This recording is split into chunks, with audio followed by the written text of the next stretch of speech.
That's the wrong action. Ghostly bots, thank you. Long time sub. Damn near original. You guys know what to do. All right. I'm going to try to gloss over some of the things in the interest of time. Okay? Homestead, features, templates, known issues. Okay. I have a lot of known issues. We'll see what theirs are. Fixes and improvements. Perfect.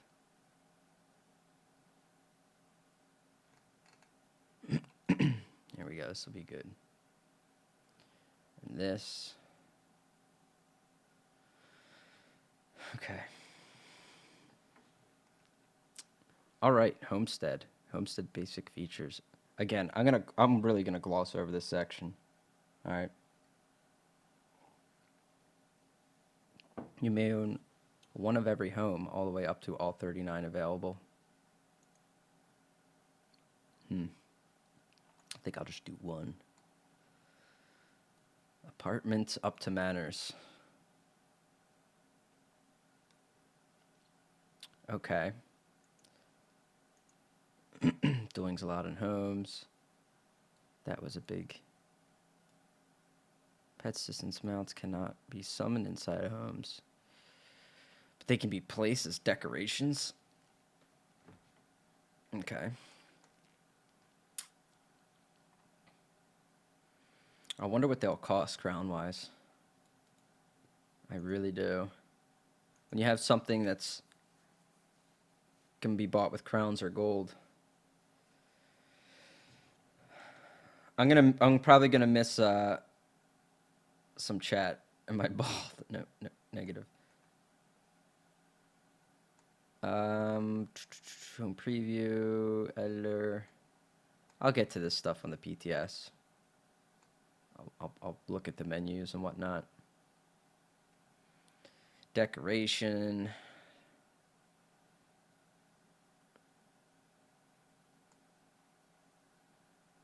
You even have seating, huh? It's the target skeleton. People really wanted this.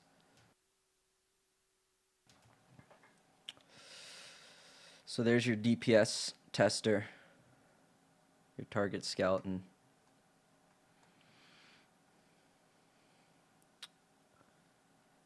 Okay. Undaunted bust can be put in there. Achievements.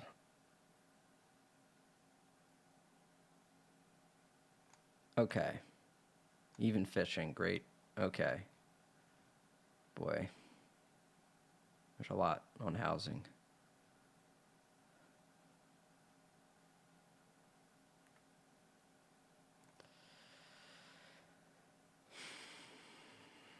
Four new titles. Okay. All right. Ins. Here's the prices. So that's apartments. About 10K, 60K, 190, 1.2,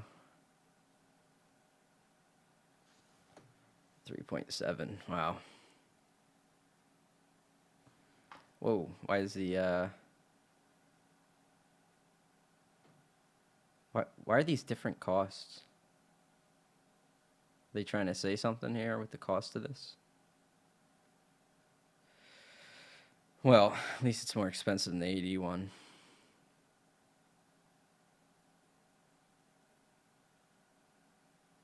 Okay.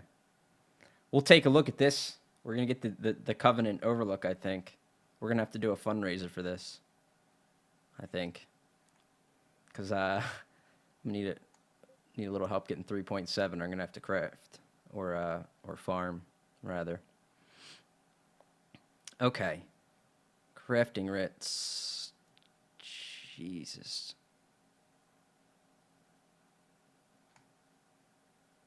New motifs. All right, here we go. Imperial City vendors. Thank you. All right, 12-hour greater. Box now contain armor, weapons, jewelry from IC and all traits except Impen and Nernhone. Okay. Prices have also been reduced. So you can already buy the armor and an impen. Do the weapons come in Nirnhorn? They don't even sell weapons. Right, weapons are being added. Okay.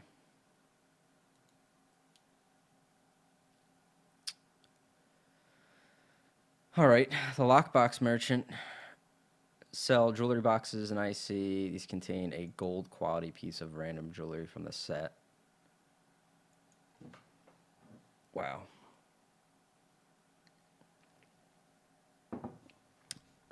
This is pretty relevant.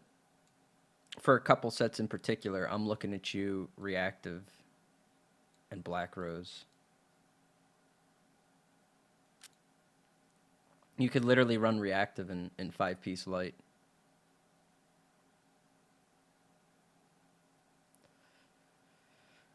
It doesn't bode well for balance, I'm afraid. I mean, I don't know that you'd want to run that in light, but I mean, it's not just that. You can actually put Black Rose and Reactive together.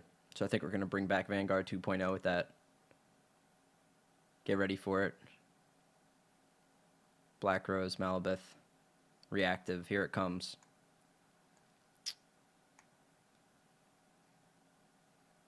Bringing the bullshit builds to a new level. I mean, you should be able to get jewelry from them, like everything else. But I mean, some of those sets are kind of pretty damn strong. And it's mainly the heavy ones. All right, Cyrodiil vendors. Some vendors finding their wares simply aren't selling very well, have left for greener pastures. They might return in the future. Yeah, that's pretty much how Cyrodiil goes. Each zone bag offers a random item set otherwise found in that zone. All right, so this is what they were talking about. They said you could spend AP on basically you can spend AP to get a random thing from a particular zone. So you can try to buy spinner things in an AP bag.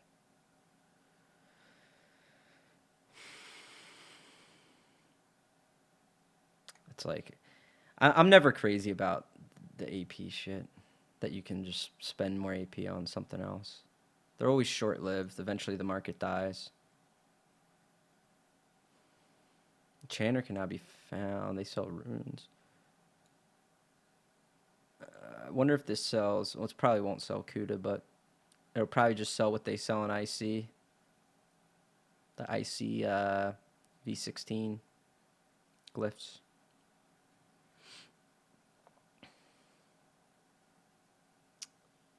Price of the containers have been reduced by 75%.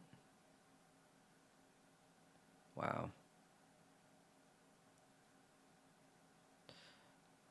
Well, it'll be a lot easier to fish out some of these then. All right, so you'll have plenty of stuff to spend your AP on, I guess. Items that are already in the game, for whatever that's worth. 5 towns of Cyrodiil now offer better compensation for completing their citizen quests. Quests will now reward AP for completion, and a reward container that represents the town's wares. Containers have a single item from one of the town's item sets. What are the town sets? Are there specific sets to these towns? What did I miss here? Can someone in chat fill this in for me?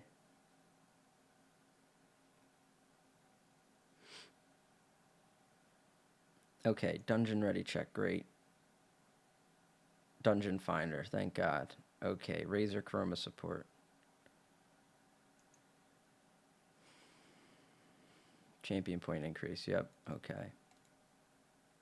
Can't believe every time they raise the CP, man, shit gets more out of control. What's up, Animate? How you doing? considering a return soon. Let me know if you want to animate it. Just text me, man. Desert Rose, Mark Tong, etc. Okay. Okay. Quests in Little Villages. Okay, okay. I get you. All right. Well, I guess that, like, I mean, that's relevant with respect to driving traffic to those towns. Um, I don't know. Like, I've actually been PvPing in the town, mainly Bruma, the past couple days, and it's kind of a nice change.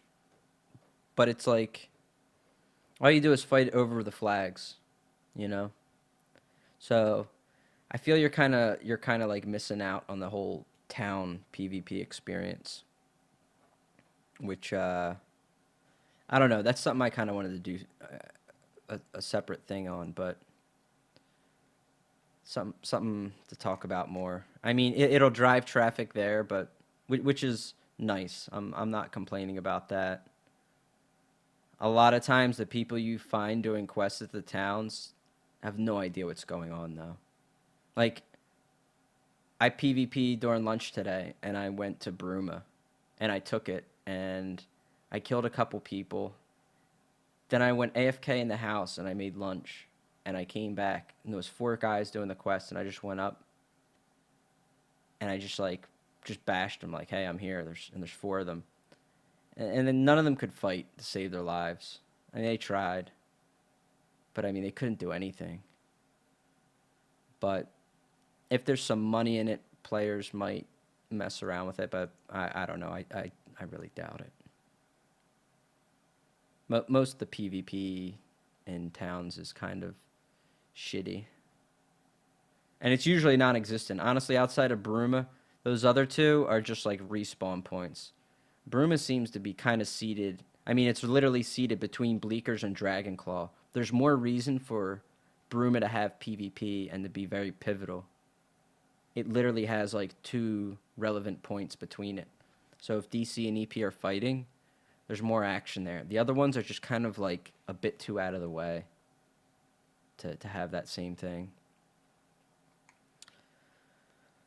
And flagging a town is a joke. You go in and you stand on the flag. You stand on a flag for 20 seconds, and suddenly the town is under attack. It's a joke. It's like, really? I'm attacking the town now?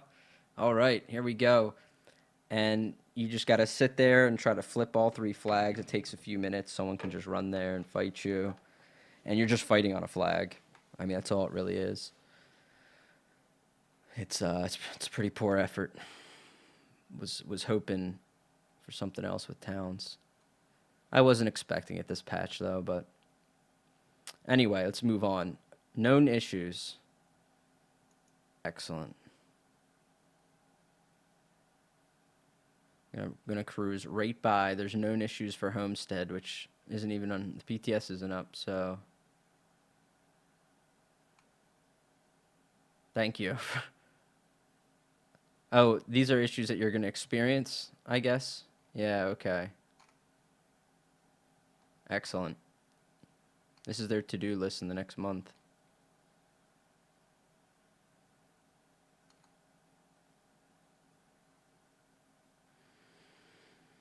Master writs. Writs are a good way to make money if you have the patience. I really don't. Alright, fixes and improvements. Combat gameplay, The Apprentice. Arcane Well fixed an issue where this champion ability would interfere with some Sacrament Quest secondary objectives.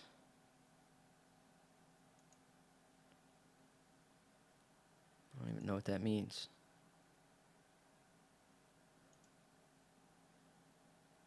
Minotaurs now count as giants for loot. Fucking A, man.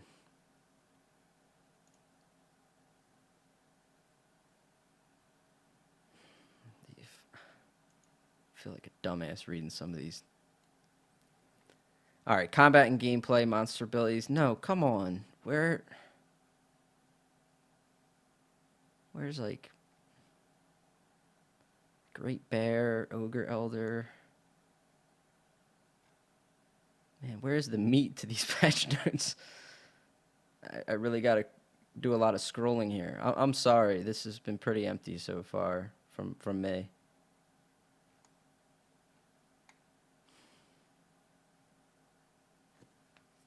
I really don't care about like bear changes. I'm sorry. So I'm skipping by some of that, guys. Here we go. Finally. Fix and improvements. Base game patch. Alliance war. Now we're talking, baby. Let's do it. Increase the AP rewards for quests that direct you to capture resources and keeps. Okay. More AP.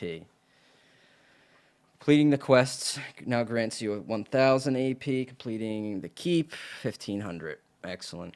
Very, very semi-irrelevant. Completing quests from towns will now grant 250 AP.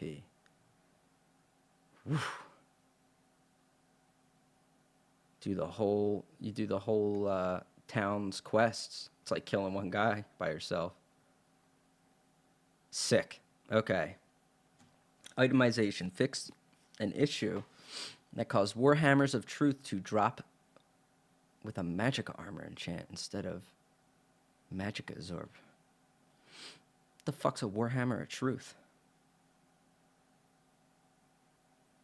Container that stores this item are no longer sold, but the change applies to new Warhammers of Truth. Alright, I don't even know what that is. This guy found in Carl is now a weaponsmith.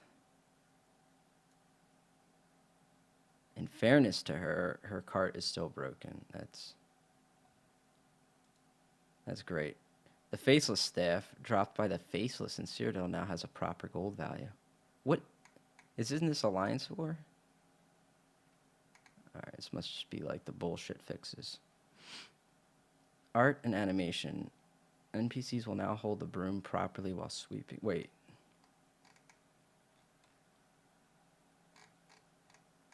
Is that it? Go. Gina, I think you missed like a couple pages right below here. Is that really it for Alliance War? NPCs will now hold brooms properly and shit? You're all fucking me around. I mean, I know you're working on Battlegrounds, Wheeler, but where's the... You couldn't adjust, like, Fire Treb now does 10 more damage or something? Got Hammer of Truth and AP quests? I'm fucking max AP. I don't even care about it anymore.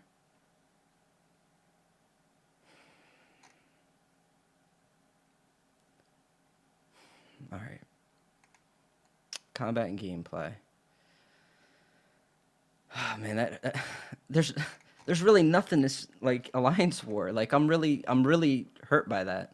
I'm really let down. I'm not gonna lie. I know there's stuff like with AOE caps. Here we go. Yeah, this is what Richard posted. Maybe it's all here. I don't know. All right, so adjusted AOE caps. Thank God they finally listened to a degree. They're halfway there. They upped it from 50% to 75% on 7 to 24 targets. This is mainly what you fight. If you're fighting 25 to 60, your FPS is probably so low and you're lagging so badly, it generally doesn't matter what your damage is anymore. It just matters how many people do you have. At this point, it's a joke. So this is the one that really matters. That's nice. This is like... You know, if you're fighting that, man, you're not that relevant anymore to the fight as a single person. So this is good. Finally listen, man. I've been telling them AoE caps forever. It's a long, hard-fought campaign. But I knew that was coming. I already secretly rejoiced about this like a week ago. Reduce the amount of time required to exit combat. Yeah, and if this actually works, this would be great too. I'm real dubious that you're actually going to get out of combat. Believe me, this is not the first time this has been in the patch notes. Something tells me it may not be the last. I want to believe this. I really want to believe this. This is what I've always said. I was like, listen, if I don't do shit for like X amount of seconds, just kill everything that resembles combat. There's no reason not to. So that's kind of what they've done. All right, reduce the max amount of ultimate. So this, okay, that affects overload, nothing else really. So you can't store up a lot of overload. Elemental status effect chill now applies maim to enemies instead of snaring them. All right, so that's Frost Staff. Maim's really strong. Minor Maim's 15% damage. It's really good. Elemental status effect concuss now applies minor vulnerability. It's 8%. That's good too. Those are both really strong debuffs. So they moved Maim over to Ice.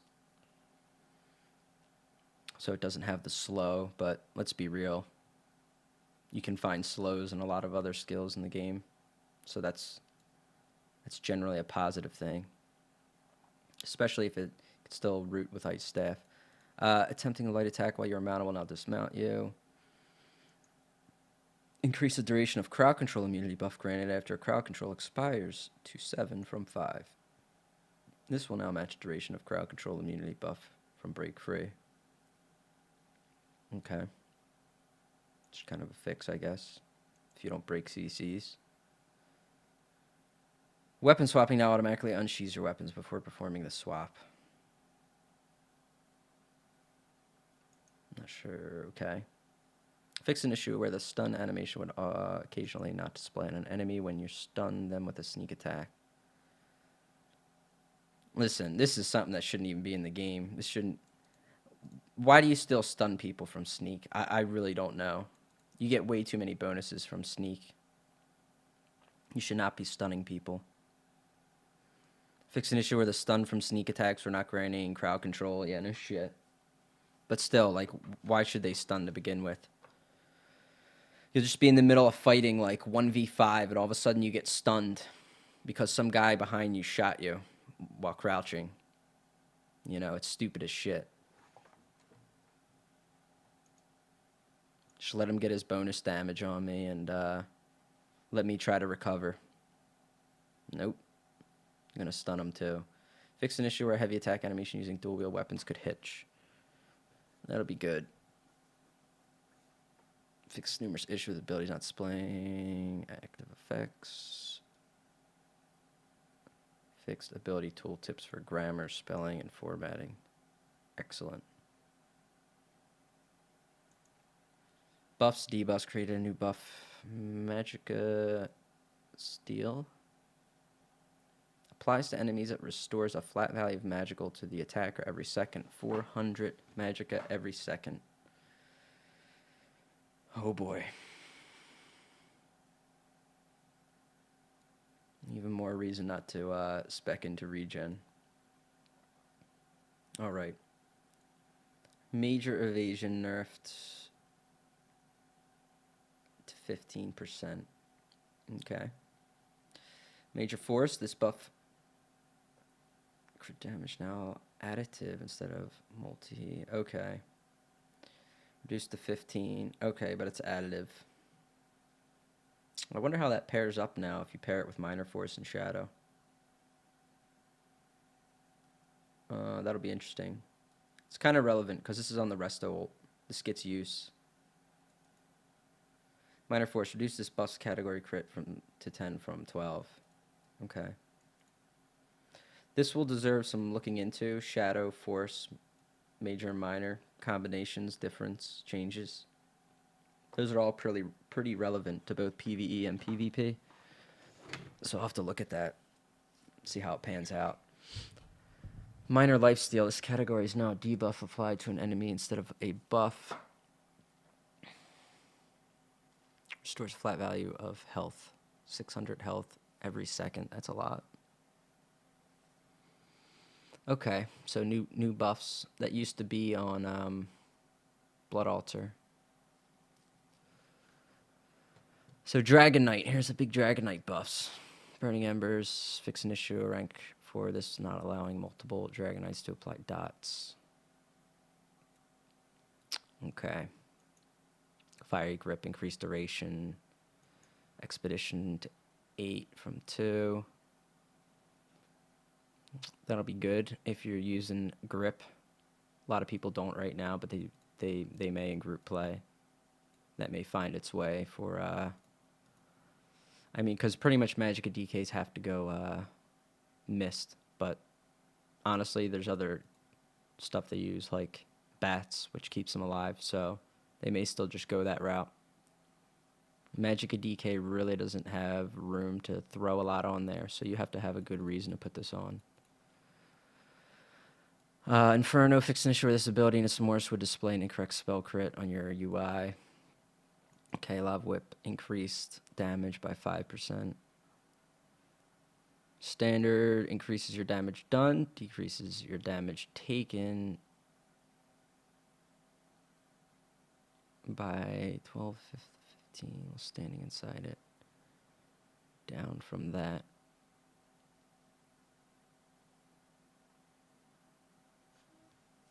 It decreases your damage taken.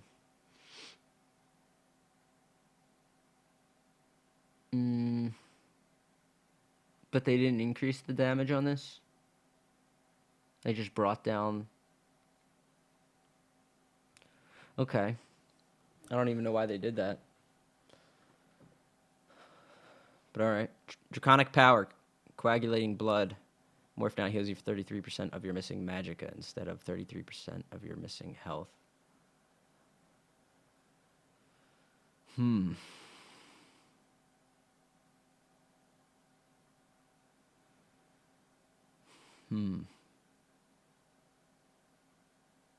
the more Magicka you're missing, the better that heal is going to be. That would just, that would really push Magicka DKs towards max Magicka. Away from spell damage so much. Because, I mean, there's good spell damage sets. Like Burning Spellweave. Just the one I want to use. I don't know. Let's see how the numbers pan out on it either way. Dragon Blood, this ability now can crit, which is huge. I heard about that. That's really, really helpful to that skill. So that's kind of a good thing. Ferocious Leap, flame damage instead of physical. That's good. Magicka guys can leap. Increase the damage shield value granted by this morph to 15% of your max health from 10. Okay. I don't think people are going to take that still. The other one has some added bonuses. Iron Skin reduce the amount of additional damage you can block to 4 from 5%. Okay. Spiked armor. Fix an issue with this ability, and its morph would deal their thorns damage when the attacker procced a disease or poison weapon. Increase the damage of the dot component of this by 20 for volatile. Okay. Even more reason to keep this. I think that's staying in for people. Volatile. Earthen Heart. Battle Roar significantly revises abilities. The passive abilities tooltip. Okay, so it's just... Alright, so that's it for DK. A little harder hidden whip.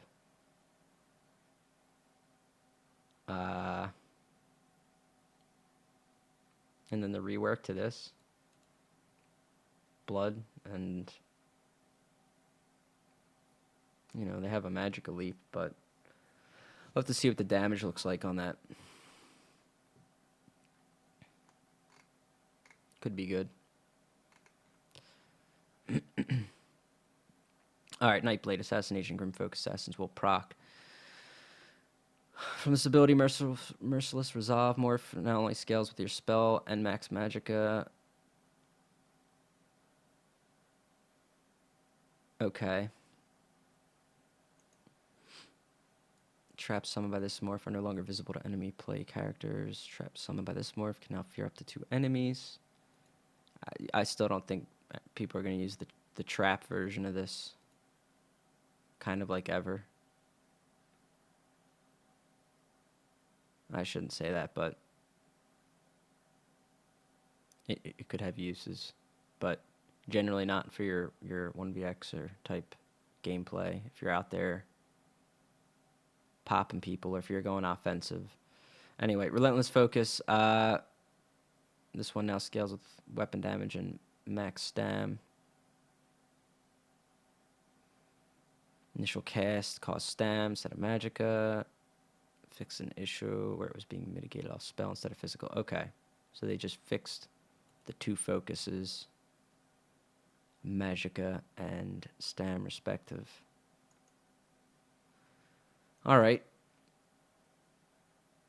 These are just kind of like fixes to how things work. A lot of this. Just the order of these unlocks.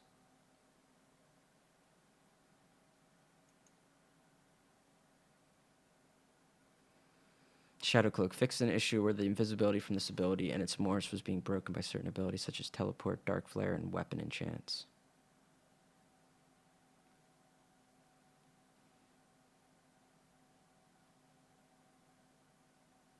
Wonder why weapon enchantments brought it out.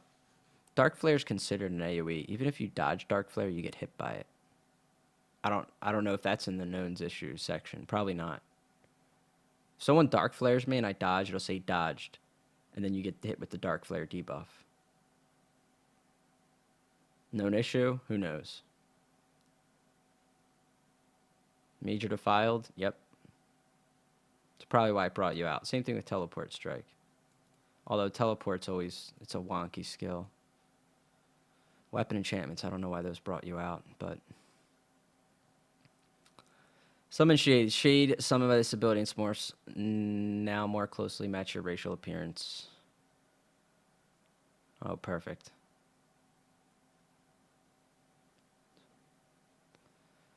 Alright, siphoning. Soul Shred, fix an issue where the Soul Leech synergy from this ability and its morphs could occasionally heal based on different sources of damage than itself.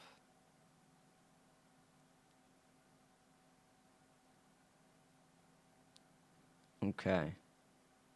Most people don't use that anyway, but...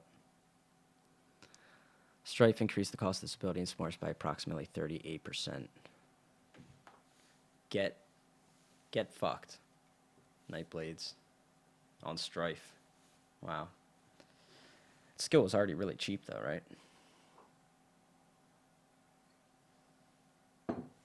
All right. Sorcerer. Here we go, baby. Dark Magic. In case, reduce the cost of this ability and morphs by approximately 6%. That's funny. I guess I haven't been watching the stream recently. All right. Okay, we'll keep at it. We'll keep perma-rooting people until you get enough threads on the forum. Feel free to tune in anytime, ZeniMax. I'll be streaming mostly at night. Somehow you thought this was a good idea. All right. Daedric Summoning. Oh, thank God we adjusted the order here, too. Oh, Jesus, this shit again. Increases the armor of Daedric Summoning pets by 100%. You know, this is how you know that... These pets, man. All right. These pets, all these changes to pets, because I read this and then I looked down here and I immediately saw, hey, if I keep reading through this entire paragraph, I'm still going to be reading fucking changes on pets. This whole fucking, this skill line that sucks complete balls, Daedric Summoning, every fucking patch you have Sorcerer, okay? And 80% of the Sorcerer section is changes to fucking pets. And next patch, it's going to be a giant section on changes to pets. Just fucking get rid of them. Just get rid of them. Put pets in their own tree. Make a new DLC, okay? Call it the make it a Mages Guild DLC, right? Like from Elder Scrolls. You'd go to the Mages Guild and you'd learn how to spells and all that shit, man. It would be like Undaunted or something, right? Or Fighters Guild, but it'll be whatever. It's going to be its own thing. So if you want to run around, if you want to be the guy in PvP, or you want to be the guy that comes to the raid, busting out your unstable familiar, whatever, it's fine. It'll be in its own thing. Everybody can do it. All right? Let the Nightblades run around with unstable familiars. I don't give a shit. Like, I'm tired of this. Every patch note is... And see, like, look. I didn't even read everything yet, but look. Here's Sorcerer. Here's the Dark Magic section. Okay. Here's the Stormcalling section. Okay. Here's Daedric Summoning. Why are you wasting so much time on this every fucking time? And it always looks like this. I could go through all the old patch notes. It's like this every time. It's like, hey, look, we reworked all the pets again. And everyone's like, yeah, pets suck. Next patch, hey, look, you know what? How about 100%, right? I mean, I know we spent the last 4 patches giving them everything that we could think of in the book, but you know what? We're just gonna double that value. Next patch, double the damage. Next patch, give them a new skill. Next patch, triple the armor. Like, it's just not happening. If I'm in an 8v8, I'm not looking to pick up a Sork running around with unstable familiar. Like, it's just put it in its own tree, man. Just give Sorks like a real Daedric summoning and rename it. Just get rid of Daedric summoning and call it something else. More conjured effects, all right? There's other stuff to pull from. I'm tired of these pets, man. It's such a waste of time. It really is. Because there's every fucking time, man. Like, Sorcerer just gets... Nobody's asking for this shit. Nobody wants these pets, man. I even look on the forums. People aren't like, boy, I can't wait till Sork pets get buffed. I'm really amped. Like, if Necropotence didn't exist, Sorks wouldn't even use pets. They just wouldn't use them. The only reason to even try to use pets is because Necropotence can give you so much magicka to shield stack and just be like an annoying dick. That's it. But I mean, if you're out in an open world fight, you're not counting on your unstable familiar to do a fucking thing. Your unstable familiar is not going to go in there and animation cancel and knock the guy down and burst him or something. Because your pets will never do that. They deserve to be somewhere else. And they deserve to function differently than they do. They should be supplemental. I know you gave them like heals and stuff, and just fucking throw them out. Just put them somewhere else, please. And just rename the tree. That's honest advice. Because I feel like deja vu every time I come back to read Sorcerer patch notes. It's just the same shit. Pets. And I read through it and I don't even want to read it. I feel ashamed at, like, increase the duration of this pet's special ability to 8 seconds from 4, causing it to pulse for 2 extra ticks of damage. Ooh, that, you know what? That might go in my bar now. No. This thing's probably going to be in the wrong location of the fight. It's going to be halfway there because it probably moves slow as shit. And the Sork's going to be laying on the ground. And this thing's going to be ticking for... He's going to pulse 2 more times. Great. Like, it doesn't matter. It's irrelevant. These things just really aren't relevant. Unless you're just, like, dueling with a Sork who shield stacks with this. It's very strong there. But... it's so irrelevant in open world. I can't even tell you. It's just annoying when if you ever see a guy doing this. It's annoying and stupid, and he's non-threatening. Because it takes too much to put him on bar. That's the biggest problem with him. You can't realistically run these and have like a real bar and be like, yeah, I'm a sorcerer. No, you're not. You're just a guy that puts up these fucking pets and shield stacks. Rotates curse and then execute with frag ready. That's all you do, man. And it's, oh, God, get rid of the pets. Summon Winged Twilight, increase the health of the pet. It's morphs by 100%. Fuck off. All right, here's the one people are complaining about. Vicious Curse. Rename it to Haunting Curse. This morph no longer shortens the duration. Instead, it causes the curse to echo and trigger 1 additional time. After 6 seconds. Okay, so it blows up in 6 and then blows up again after another 6. Guarantee you this sticks on when the Sork dies. Not that it matters, but that's interesting.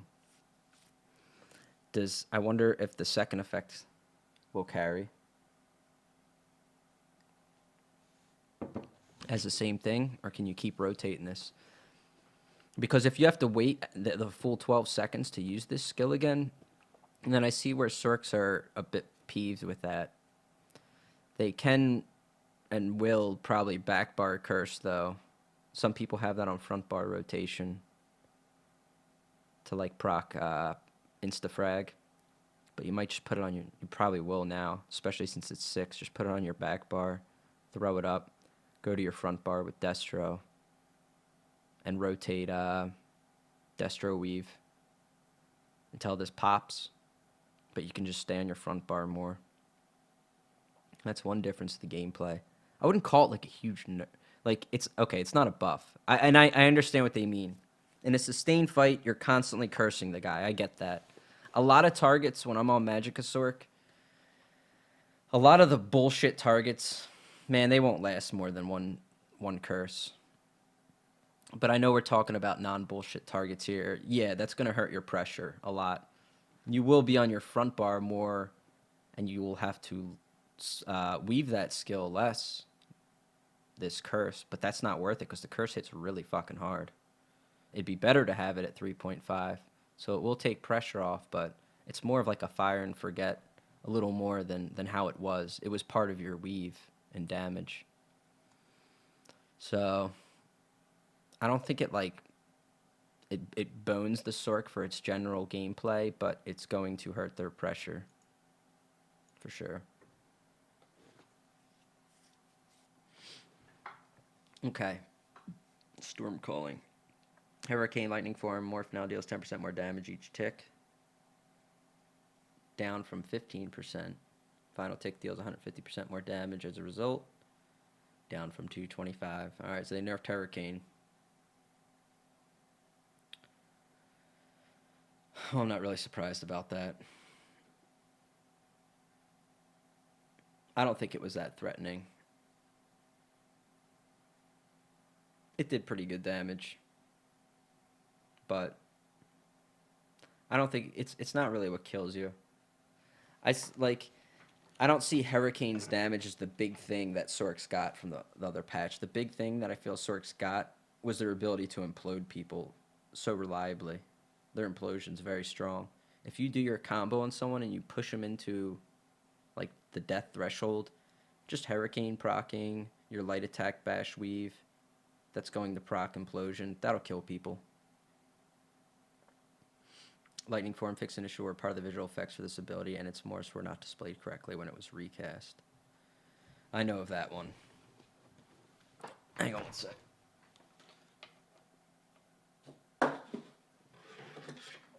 Okay. All right, Templar. So that's it for Sorks.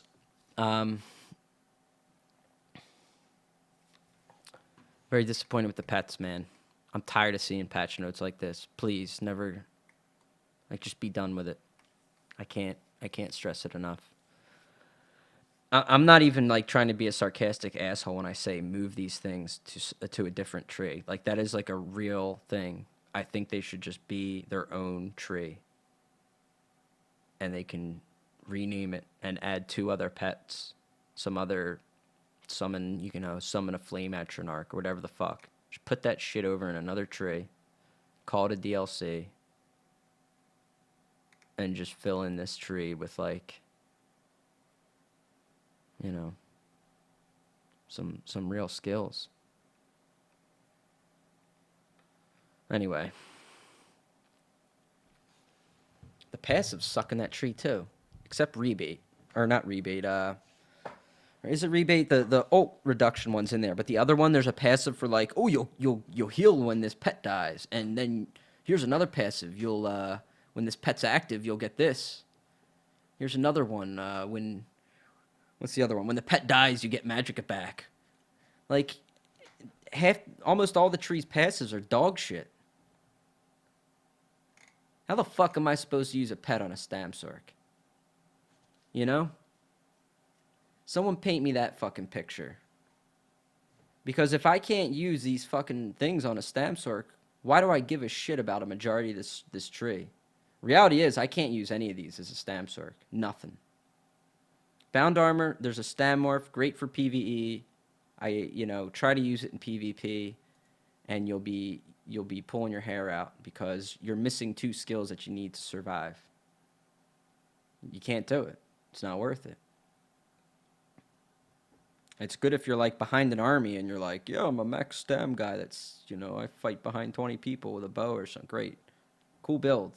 But I mean, in general, you really can't use this. And even if you do, half the passives don't even work for bound armor.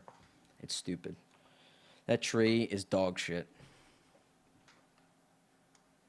All right, Templar, Adric Spear, Blazing Spear, increased duration of the morph to 8 from 6, causing it 2 tick damage. 2 more times, however, it no longer stuns the enemy when it first hits them. Okay. That's a nerf.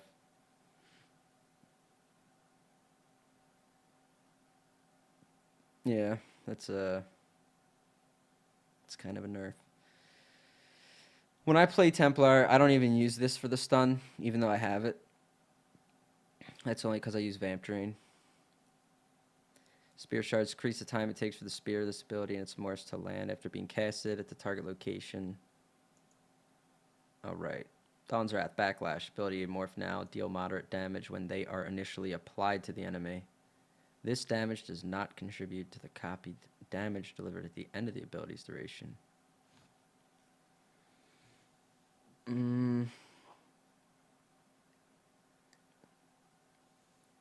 Say up the damage on Backlash.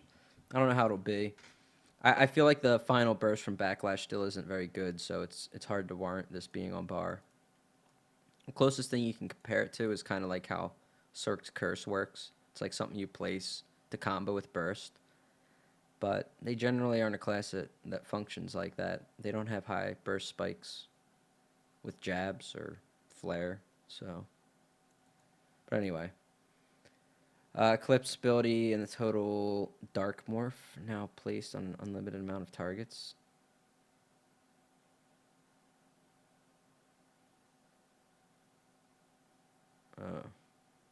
This ability is morphs now deal their area of effect damage even if the target dies. Alright. Power of the Light, Backlash morph. Fix an issue where this morph's damage is being mitigated by spell resist instead of physical. That's the stam morph of that skill. Radiant decrease the damage from this ability and its morphs by approximately 21%. Look at that. Radiant Destruction nerf. I thought I remember ZeniMax saying, we're very happy with where Radiant Destruction's damage is at. I remember in ESO Live where the question was asked. When Radiant was like at its height of abuse. It's not really this patch. This patch is more ruled by like Sork executes. Just because Magicka Sork's pretty damn good right now. With Destro ult and everything. Magicka Sorks are very strong. But the Magicka Sork passive, or execute, is really, really good now. I mean, it's the only reason it wasn't good before is it was just so delayed on proccing that they would fall below the threshold and then get healed and then it would proc. Like it was so delayed. Now it's instant. It's like beyond instant now. With that said, Radiant's still good and it can push people down. It's just not as brutal in the open world scene as it was. I don't know. I just don't see as much of it either. There's like Templars just running around now. A lot of Templars are just doing sword and board with Destro. They're just run around healing, or they turn on their ice staff and they fucking root you and Destro ult or something. Like that's it. So I mean, there are people out there still doing Radiant, but it's just not as. That's really boning that skill pretty good. You know. That's funny though. I thought the skill was okay, ZeniMax. You told me it was fine when the community spoke out against it. You said, nah, it's good. We're happy with it. Restoring Light. This ability and S'mores no longer heal the casting Templar for an additional 30%. Why not? What about his house? Tearing down the house. Lingering Ritual. Rename this morph to Hasty Prayer. This morph no longer applies a small burst of healing after 8 seconds. Instead, it allows you to move and cast the ability at full speed. Oh, wow. You'll be running around mobile clappers. It'll be interesting to see how that is. Radiant Aura. This morph now increases the radius of minor Magicka Steel. Oh, that's the. Oh, okay. Wait, they're giving them minor Magicka Steel? Wait, where's... Okay, that's weird. They put that there, and then they put what actually does over here. Okay. Redesign this ability and the Radiant Aura morph so they continue to grant minor recovery buffs. Activating this ability also applies minor Magicka Steel to all enemies in a 12-meter radius around you.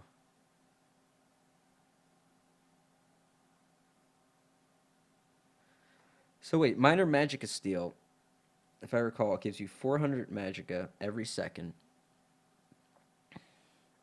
You apply it to enemies around you. So how's it work? Does an enemy just have to be does an enemy just have to be near you and you're getting mana from them, or you just put it on them, and as long as they're alive, you get it for however long it lasts? They don't specify how long it lasts.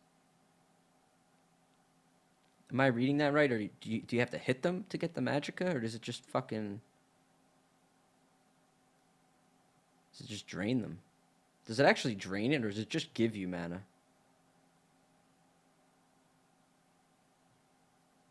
I need to get some clarification on this. I'm going to wait for chat to respond here.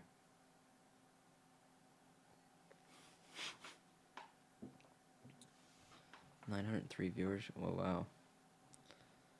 Yeah. The morph isn't active. It normally gives your allies major recoveries. I know the old skill. So I know the old skill. It gives you the 3 minor passive. If you activate it, it gives everyone in the party, I think it lasts about, it's like 25 to 28 seconds, something like that. It lasts a while, and it gives you all major recovery. It's really, really nice. Like, ideally, you want a Templar right now running one for that and another running Repentance, because Repentance is amazing. It's like one of the best skills in the game. But this other one's really good too, especially when you're using different pots. Like me, if I have a Templar running that, then I can more easily run like an immovable pot, say on like a Magicka Sork. And I'll be like, okay, that Magicka Sork, he's gonna get the major for stam and for mana, but I can save my pot for when I'm really in a bad situation, pop it for like a burst of stamina to CC break and then have a movability. That's how I like to play my Magicka Sork in like in a group play environment. So they're kind of getting rid of that, it looks like, and giving this. But same as Elemental Drain.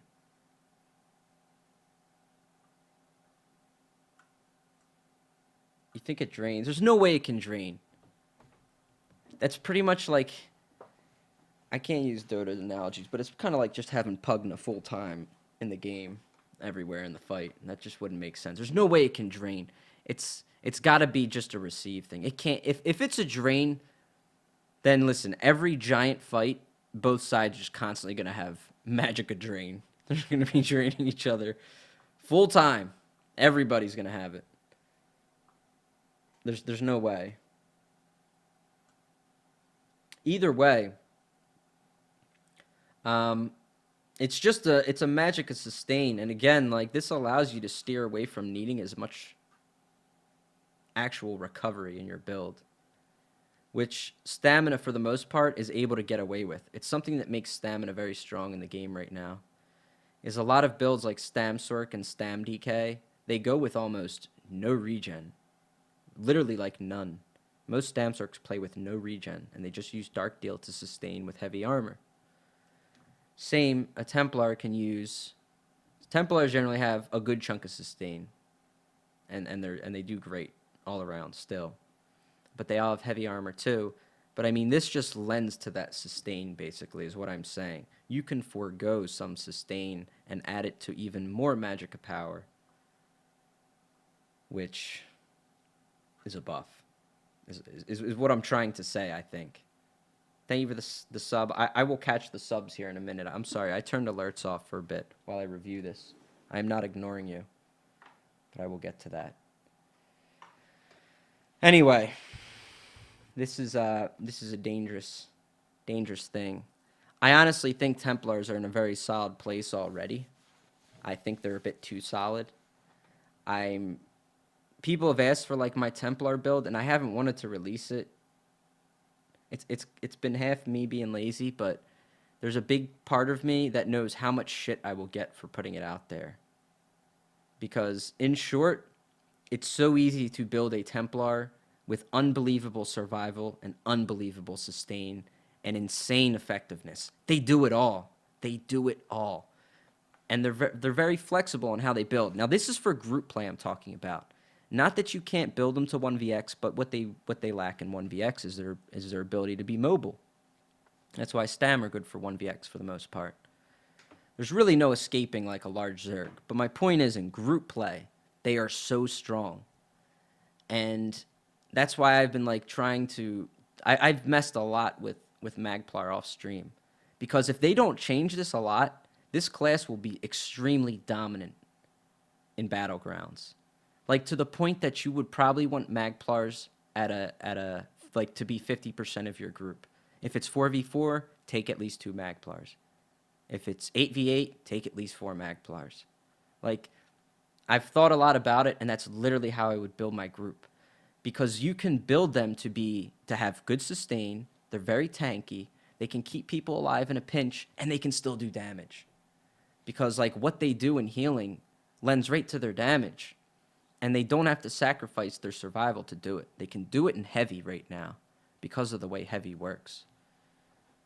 So I'm not like going overboard trying to advocate for nerfs on them, but like, let's be real, like they're really strong in group play. And the game right now does not see a lot of group play. You don't see like 4v4s or 8v8s. There's no tournaments for it. There's no people to show you that gameplay at a high level. The best you see is when 2 good groups clash in Cyrodiil. But a majority of good groups are not like going together head to head with equal numbers. They're just not. And when they do, one usually loses, and they usually pick up more people, and they come back, and then they fight you 8v20. And they say good fight, and they teabag you.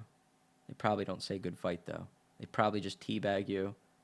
And in my case, they'll send you hate whispers. Like, go back to True Flame, Fangrush. Zerger. After they beat you at 3-1 odds. But anyway, let's not get too far off here. We'll see where they stand on the PTS. I don't think they're like going to be crazy or anything crazier than they are now. I'm just saying they're already in a good place, and I feel that's a pretty good skill for them. That just adds sustain to them. So I think they're gonna see a little love in their sustain from that. But again, they're gonna have to give up. What's it called? They're gonna have to give up repentance for this, which is okay. Not everyone needs repentance. You don't need more than one guy doing it. All right, Ritual Rebirth. This morph no longer decreases the cast time of the ability by 2.2 seconds. Instead, it now fires an additional single target heal after the cast is complete to one ally outside of the ability's normal radius. Okay. Perfect. Perfect. A lot of great Stamplar changes. Just kidding. Only Power of Light. They fixed the issue where this thing was being mitigated incorrectly. Just to let you know, we didn't forget about you, Stamplar. We got your back. Power of Light is back in the meta. No, just kidding. Yeah, Stamplar is still a class Zenimax. I believe you forgot about them somewhere back in, like, was it 2015? No, just kidding. You never fucking realized they were a class. You might want to look at Stamplar. Remember that morph of Jabs you gave him that you nerfed, like, every patch for the past 3 or 4 patches to the point that Jabs is doing, like, 200 damage? Might want to revisit it. Listen, I think Magplar's kind of okay. I don't think you need to like rework Minor Magicka Steel into Magplar's builds. Have you looked at? Does anybody go to Cyrodiil at ZeniMax's studio? Do you see like groups of like Stamplar? No, like there's Magplars everywhere. They're out there. They're in the groups. They're taking care of business. Oh man. Okay. Weapon two-handed. They moved uppercut to skill 1 instead of crit charge. Or no, it was cleave. And then, yeah, it was cleave, then crit charge, then uppercut. I don't know. They're just throwing it to him real early. They're saying, here's the two-hander, rip the uppercut. That's it for two-handers. They move the skills around. Nice. You know what I was hoping for here, but entirely did not expect. Might as well cover it in my review of these. The two-handed ultimate, it's fucking dog shit.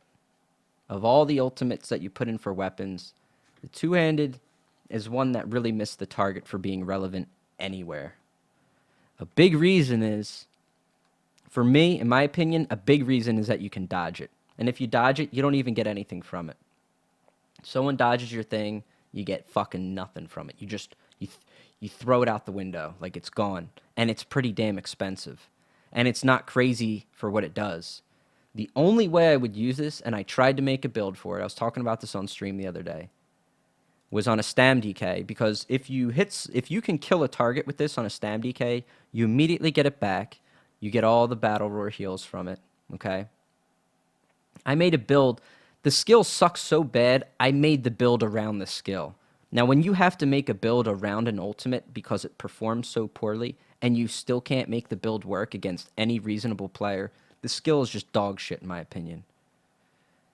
Like, I'm sure people will say, hey, I killed this guy with it. Yeah, I can kill people that don't react or know what's happening.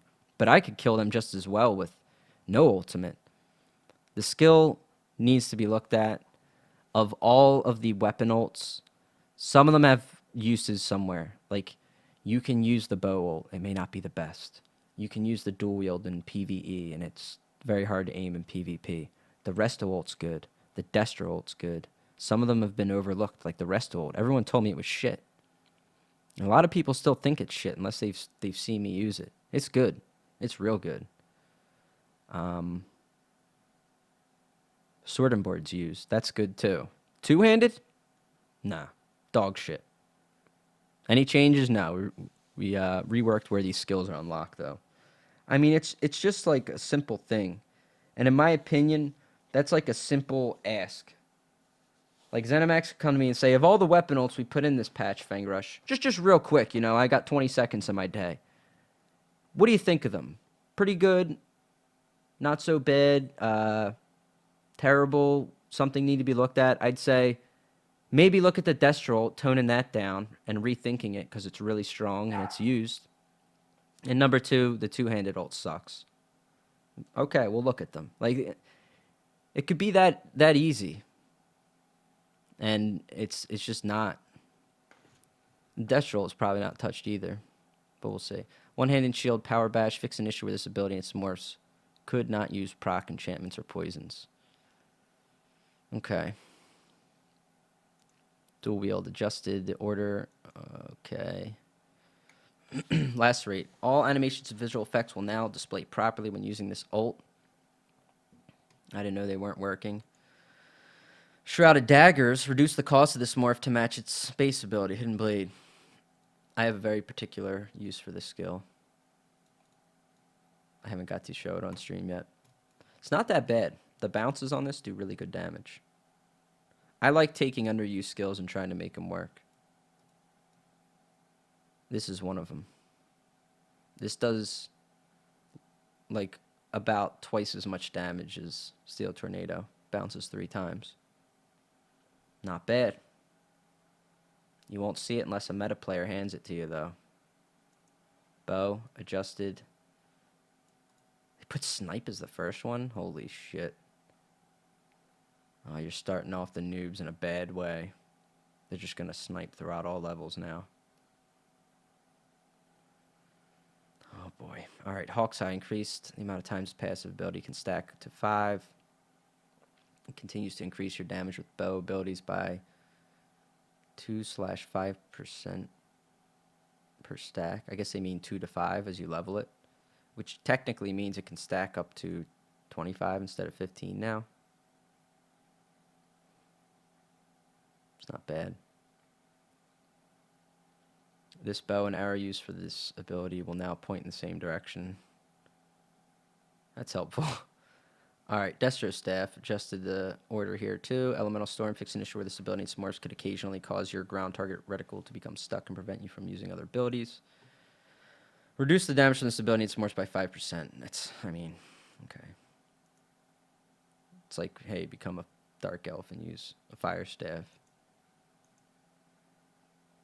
All right. Now, I did hear about some of the Destro Staff changes, so we're going to read through this a little slow. Force Shock's ability and morphs can no longer be reflected. Beam-type attacks can not be reflected, but are able to be blocked. That is unfortunate, Magicka DKs. You're going to find very little use for wings anymore. Elemental Drain. This morph no longer restores a flat value of Magicka whenever you deal Flame, Frost, and Shock to the target. Instead, it applies minor Magicka Steel. Alright. That's really tough to get on bar in PvP, so I doubt that'll happen. I still don't, like, here's what I don't get how this works. Because let's say in a group environment, a lot of times, like, you'll have one of the other Magicka guys put Elemental Drain on the target. So all the Sorks doing elemental damage, you know, they'll do more and they get to drain back Magicka. Does everybody get minor Magicka Steel? Like, if the Templar puts that on the boss and everybody's hitting it, does everyone get minor Magicka Steel? I don't actually get how this works. And I'm kind of wondering how this works. We'll have to come back to how this actually technically works. Just to be clear. I guess we really don't know until the PTS is up, but I mean, it works one way or the other. It should be pretty simple. Elemental Ring, this is your impulse. This morph no longer adds a small dot. Instead, it allows you to cast the ability at a ground targeted location. So you get to shoot impulses 28 meters away. That's really weird. That's really weird. I don't think it's gonna work per se.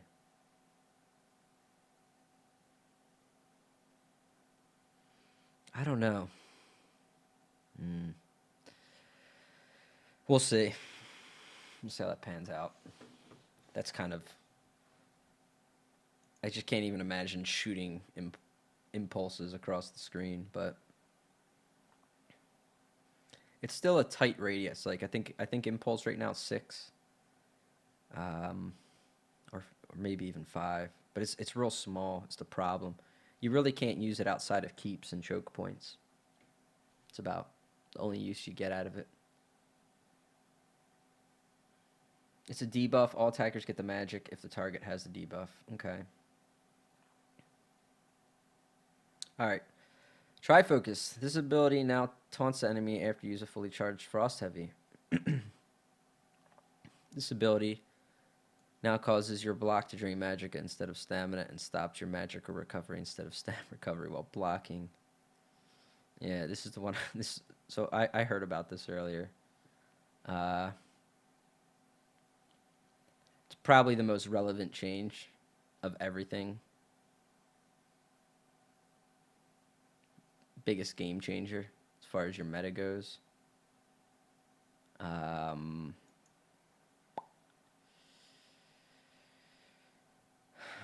Let's read the rest. Ancient Knowledge. This ability no longer decreases the cast time of your Destro. Instead, it grants bonuses.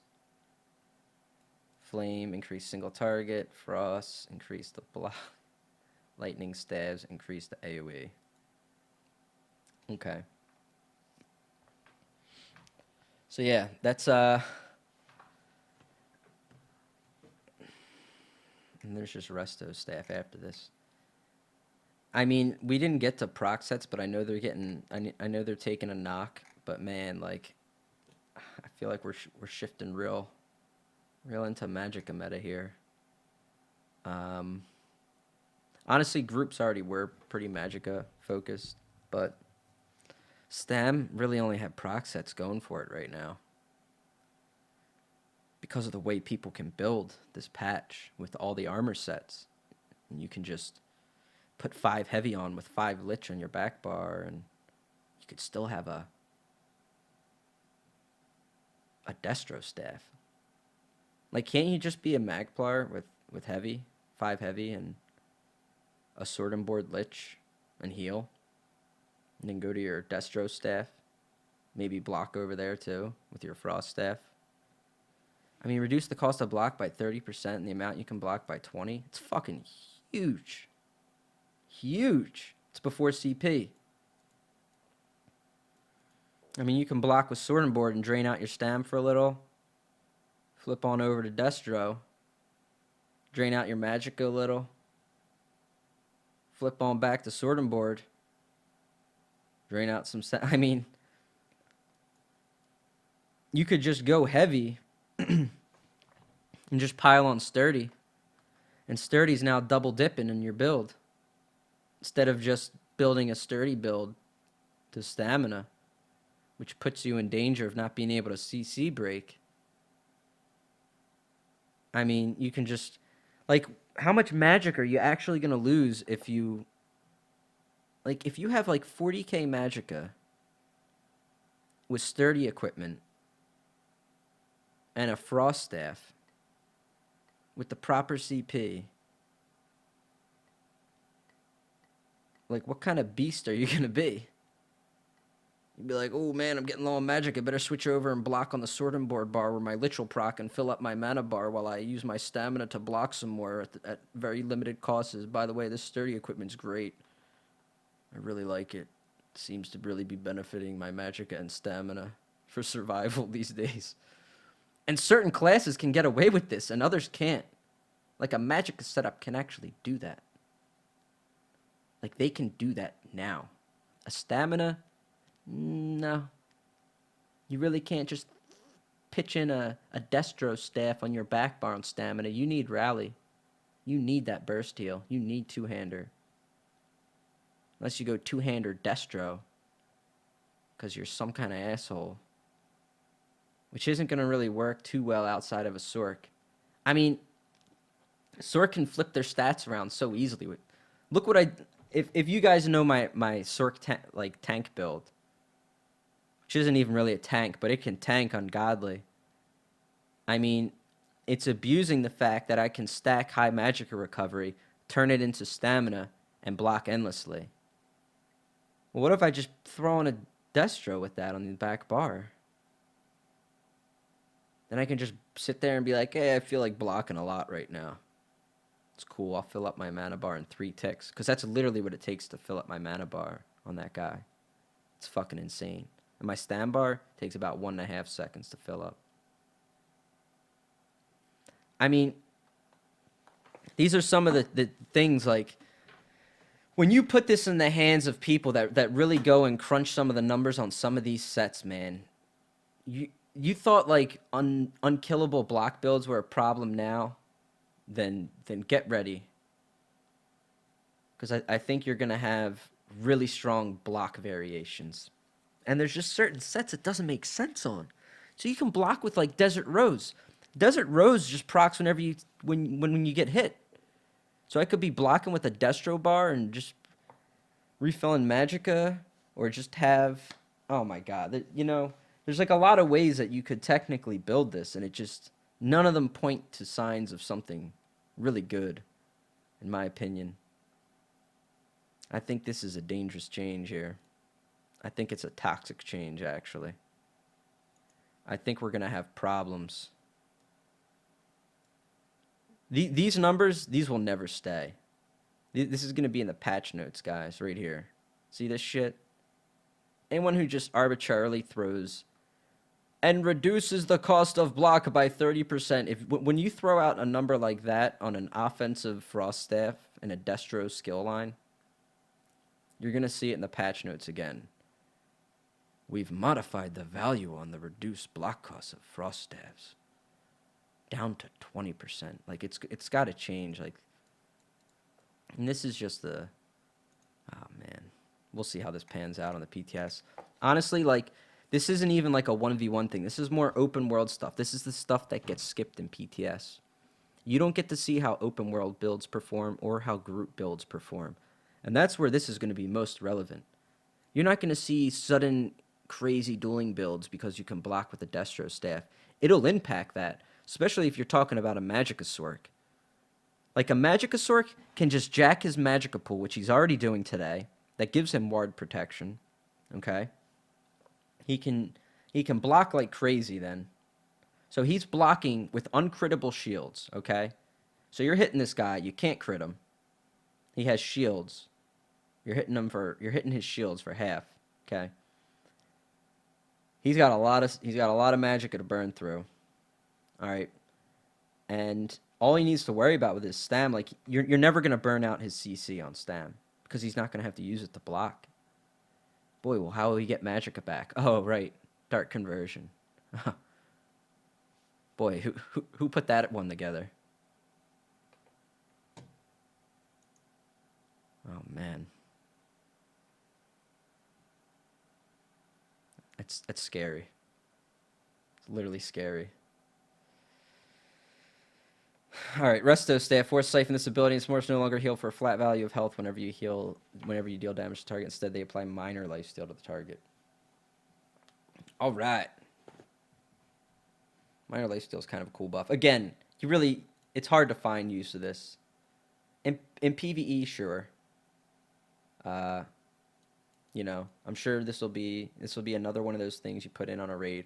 In PvP, you're not throwing Force Siphon and say, guys, take down Templar number 2. He's got Force Siphon on him. I mean, it's just never going to happen. So, I mean, it's good for PvE. This is just a PvE thing. As far as I'm concerned, you really can't. This morph no longer restores 1% of your max magic when you deal damage. Instead, it also applies, like, okay, minor magic steal. All right, perfect. All right, Soul Strike.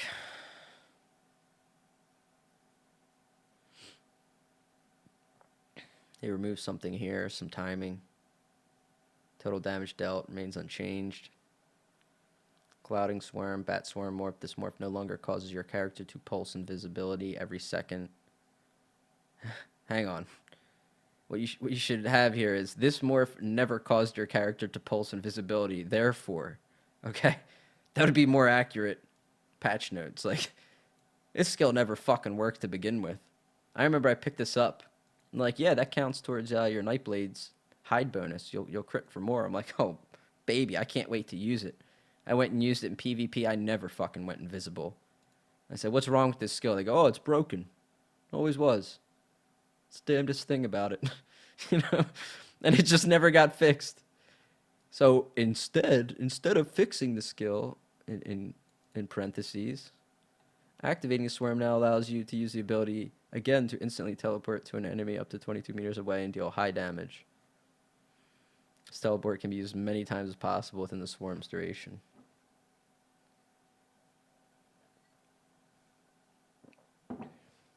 Okay. Well, we'll have to see how much damage is high damage.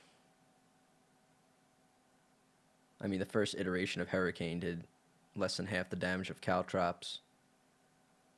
That might have been high damage, too. So we'll have to see what this damage number actually is. It's not a location, though, right? It's teleport to an enemy. So it'll function like ambush. So I think maybe Zenimax has been watching the stream. Probably saw those Nightblades spamming gap close. And they're like, you know what? I know how we can fix Clouding Swarm. Imagine we just gave him an ultimate that just did that, so they wouldn't have to spam ambush.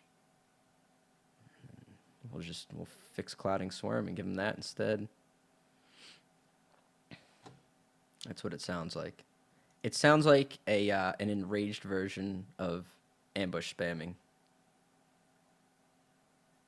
It's literally, they could have just wrote that here. Instead, we'll become ambush spam 2.0 and just ended it right there. All right, Werewolf Pursuit. Fix an issue where this passive ability was being removed when your character died. All right. Rousing Roar. Increase the duration of brutality provided. You know why this skill sucks, Dynamax? It doesn't even give you major brutality. Why can't it give you major brutality? Unless the tooltip's completely broken. Like, this Rousing Roar, it literally gives an AoE buff of major brutality. And when you're in werewolf form, one of the big things about werewolf is you can't rebuff major brutality. Because this fucking skill doesn't even make sense. So, I mean, when I go werewolf, I use yellow pots. They give you crit chance, they give you brutality and stam restore. Whatever. What do I know? Fighter's Guild. Circle Protection. Increase duration of stability. 20 from 10. That's good, because this skill costs an insane fucking amount. It gives you, I think, minor protection, though, which is a nice skill. It's just, everything in Fighter's Guild costs so goddamn much. I don't think it'll warrant being on the bar, but it's in the right direction of trying to earn its way on the bar. I'm talking about for PvP. In PvE, I'm sure you can find use for almost anything. Rearming Trap. Decrease the damage done by each trap summon by 30%. Okay. Rearming Trap's really strong. So that's probably a bit deserved. Honestly, I love the skill because it gives you minor force. That's the big part of that skill. The dot is strong. It's a great added bonus. But when you get minor force up and you dish out a combo after that comes up, like a Dawnbreaker into something, you're going to feel it if it crits. So that's, at least minor force is still on there. That's good. Turn Undead. Increase duration of this morph to 24 from 12. Oh, okay, this is Circle Protection. All right. Mage's Guild. Balance. Equilibrium. Increase the duration of Resolve and this up to 20 from 4 seconds. Yeah, you think? This skill always cracked me up. You would literally what this skill did, it takes your health, it gives you magicka. You can't heal yourself for 4 seconds. But during those 4 seconds, you get these major buffs. They upped it to 20. Honestly, I don't even know why. Who the fuck would use this? Okay? If you use this, you're going to use the other one. The other one makes your next skill cost a lot less. That's much better than this. If you have a build and the way you bank on putting up major resolve and major ward is to dump your health and make it so you can't heal yourself, that's how you want to put up a defensive buff. Then you're done. You're never gonna make it through PvP. Like it literally doesn't make sense to put this here. This is terrible. You're not even trying with this one. This is one of the last places you should put major resolve and major ward. I'm just being honest. I don't think anyone in the game is ever going to use bounce and say, yeah, I use this to get major resolve and major ward. Now I can't heal myself. All right. Better luck next time on that skill. I'm sure we'll see it again in a patch note in the future, because this right here, it doesn't make sense. I don't even know how you can put it in there. You should have saw that on paper and thrown it out and said, we'll try again later and we'll actually fix the skill. Fire Rune. Increase the initial damage done by this and its morphs by approximately 11%. Okay. It's not a bursty skill. Neither is the rune that ticks over time. Is that in here? Yeah, it is. Increase the damage. More by additional 33. Okay. We'll see. See what the numbers actually come out to. They haven't been too great for a while. I remember a long time ago, this skill used to be great, dude. People used to pile these on breaches. You would see like 10 of these things hit a breach, and people would charge into the keep, and it was like popcorn. Just people flying everywhere, up in the sky. Popcorn everywhere from fire runes. But, yeah, those were the days. Mage Light activating stability while you have a resto staff will no longer break animations. All right. Blood Altar, due to the minor changes, minor life steal changes. Splitting some more, so now apply life steal. Okay. It applies it to all enemies. So you have to use Blood Altar offensively. Does that mean they got rid of the cast time on it? Because the cast time is really tough on Blood Altar. Like, really tough. Because if it's not an instant skill, yeah, you're asking a lot there. Trap and webs fix an issue or it's more critically... Okay. Yep. Emperor fix an issue where passive ability was only increasing the healing received from your own heals. Oh, that's not a good thing. That's not a good thing at all.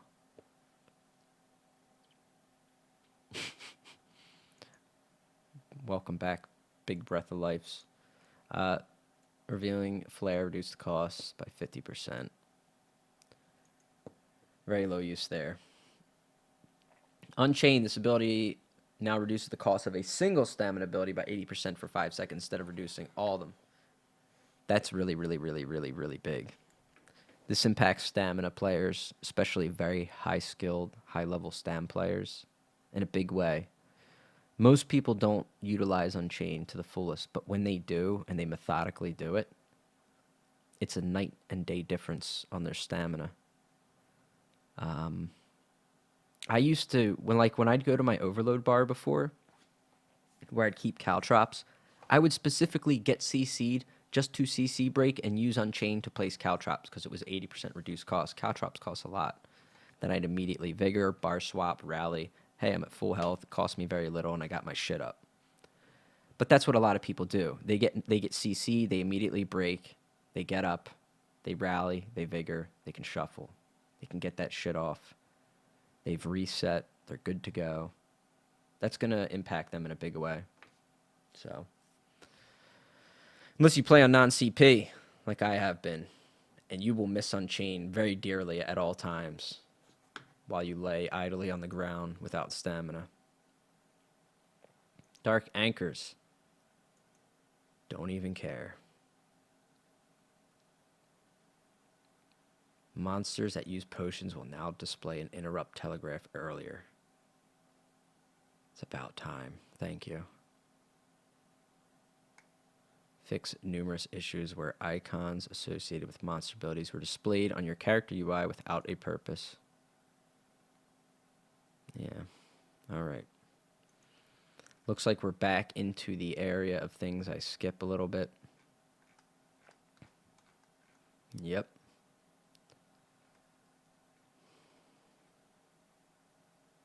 Crafters rejoice.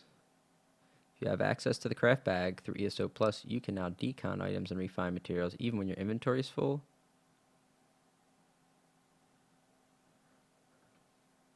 I will rejoice a little.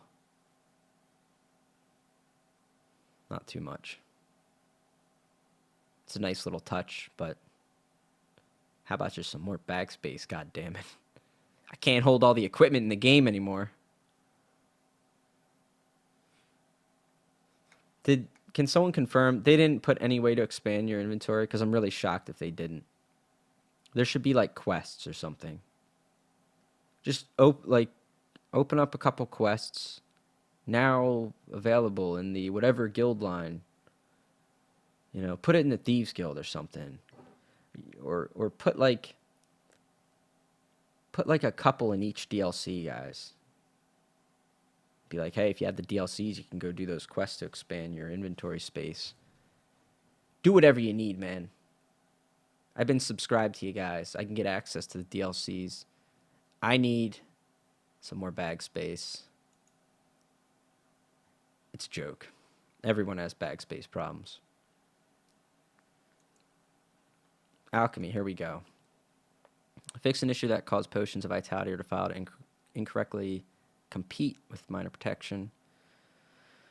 Fix an issue that caused crafted ravage health potions to deal roughly twice as much as intended. Fix an issue where tooltip duration for potions would not change after acquiring the medicinal use. Is that it? Is that all? Did you guys miss the fix the poisons that reduce your resource cost by or increase your resource cost by 60%? Did you guys forget about that one? Yeah, it's broken. Nobody wants it. Nobody wants it.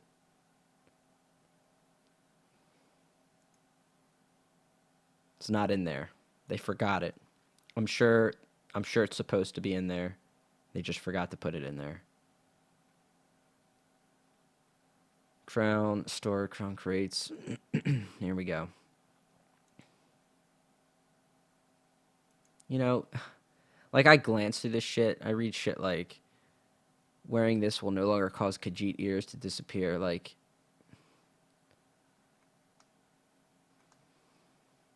it's probably good I don't read everything. Your eyes will now be focused on the front of your head. Like,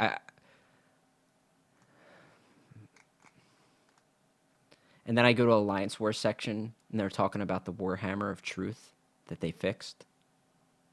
And nothing else. Like, nothing else.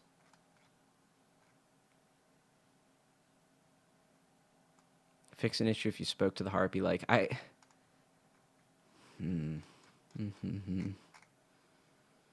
UI. Is anything good here?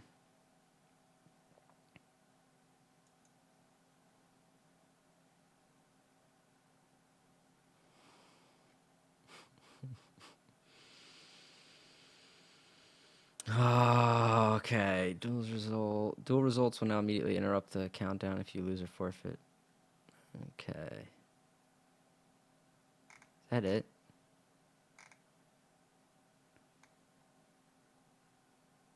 Fix an issue where the indicator for how many friends you have assigned to a campaign was occasionally... Okay.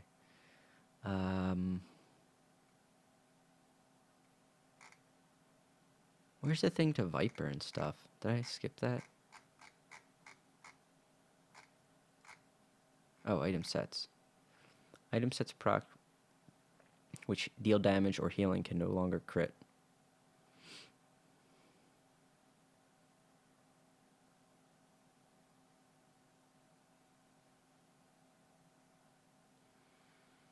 Okay, sorry, I should probably read this out loud. Fix an issue where some of the item set procs that were meant to fire off a fully charged heavy attacks were firing off every tick of a lightning or resto. Yeah. Oh, I know. That's one that never made it in a build video. Barrow's Curse fixed an issue where this item set could not fire from light or heavy. This item's 4-piece now grants max magic instead of max stam. That's not bad for Black Rose. Even stamina classes all use magicka. They can afford to have some more magicka. It hurts their DPS, but it just helps their sustain. But, yeah. Health Bane. Fix where it wasn't increasing some abilities. Dormseer summoned by this item set procs now despawns when it expires. Fix an issue where this item's would remove stealth enemies. That's really annoying to people stealthing Infernal Guardian. This fucks Nightblade so bad. Oh, and they fixed where it ignores line of sight. Okay, it's been really annoying in both those respects. This set found in Blackheart Haven no longer drops on weapons other than one-handed weapons and shields.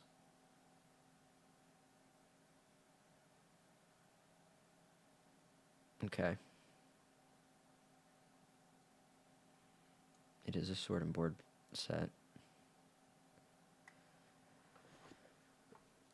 Oh, fix an issue where major evasion proc granted by this item set could become permanently applied in rare circumstances. Some might call them scribe circumstances, that they could occasionally be applied permanently. Keen's Kiss. This bow-specific set will no longer appear for weapons other than bows. Oh, here we go. Celine's. They fixed the double proc. Thank fucking God. It's so annoying. Viper Sting. Fix an issue where this could be triggered by poison disease, right?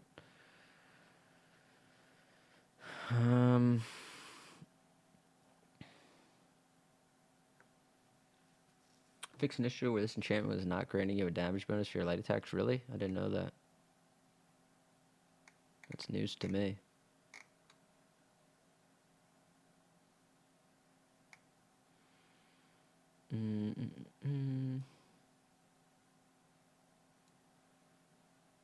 Just looking through some other potential useful things. Update on all motifs, chapters, and provisioning recipes to stack to 200.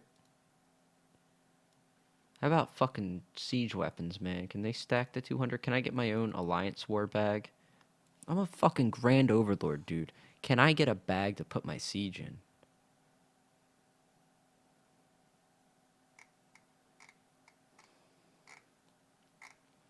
Alright. I think that's pretty much it. Overall, I'd say the Destro staff stuff looks the most relevant. I'm really bummed about class changes. There's very, very little. What I see in respect to class changes, they're like minor tweaks, which is pretty good, okay? You want to do minor tweaks. The changes they made are in line with the kind of changes you want to make when it comes to making, you know, trial bounces, however you want to call it. Like, hey, this needs to be moved this way, this needs to be moved that way, right? They're not extreme. Where are they? Dragon, here we are. So they're not too extreme, a lot of these changes. The problem with it is the frequency in which they come. Like, it's very minor change, right? So if we're seeing this after a while, like, hey, I knew there was nothing coming with one Tamriel. You had a lot to do there. And obviously you have a lot to do with housing. You got 39 unique houses. Those artists are fucking busy at work. They've been making couches and fireplaces. We saw all that shit. They've been busting their ass. Like, they got a lot of stuff that they've been working on. That's like the content creation side of the house. The bouncing side of the house, what we're talking about here, though, very little. Very little. And I would have expected more over the span of, say, like, let's look at our last, like, 4 or 5 months. Okay? And we don't have another patch for, you know, whatever, so many months. Like, the fact that so little moves in that time is unfortunate. Especially when there's a lot of holes. Overall, class bounce isn't too bad right now. There's not something, like, dangerously broken. I think the biggest problems right now are really, like, item sets and CP system, honestly. Like, those two things create so many problems. It's unreal. And I've noticed this more and more playing on non-CP. The item sets, the CP, they take this game somewhere else altogether from how it used to be. So I don't even know what to ask for so much right now with these. Like, again, I think these are good, like, small poke changes. I just think they need to happen more often. If we get these changes, say we're happy with 80% of it, and 20% of it is like shit. Like, why can't we loop that back and say, hey, in the next month or two, can you change this? These 1 or 2 glaring, terrible changes. If there's something really bad, it's just going to stay in there, though. Which kind of blows. I don't think it's going to be, I don't think it's going to be certain class that's an issue. I think it might just be certain setups, again. I think you're going to have setups like Destro Staff, not touched. It looks even better, Destro Staff. It's got more utility attached to it. So builds that can utilize Destro Staff and then get carried by heavy armor. Like, was there any armor change? I didn't see it. Can't even find heavy armor on the page. Anything about armor?